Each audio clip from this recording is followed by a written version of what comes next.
Γεια σας παιδιά, καλώς ήρθατε στο κανάλι μου και καλώς ήρθατε σε ένα ακόμα βιντεάκι.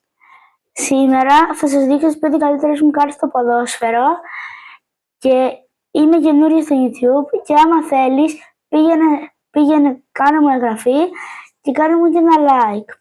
Και ξεκινάμε. Έχουμε τον Kevin De Bruyne που η καταγωγή του είναι από το Βέλγιο, όπως βλέπετε. Παίζει στη Manchester City, έχει 76 άμυνα, 93 κέντρο και 92 επίθεση. Πάμε στην επόμενη κάρτα. Η επόμενη κάρτα είναι Limited Edition, είναι ο Pedri, η καταγωγή του είναι από την Ισπανία. Έχει 88 άμυνα, 98 κέντρο και 93 επίθεση. Το συνολικό της σκορ είναι 279.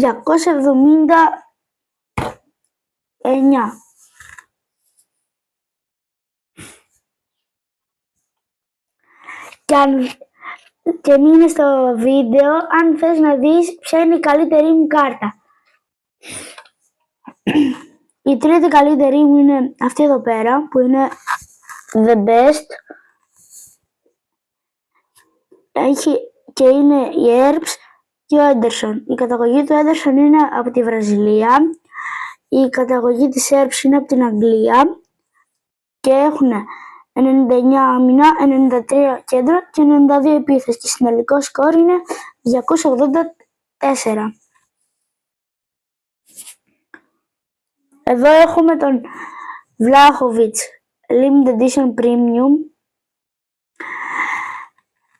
Είναι από τη Σερβία, έχει 97 άμυνα, 98 κέντρο, 99 επίθεση και το συνολικό της σκορ είναι 294.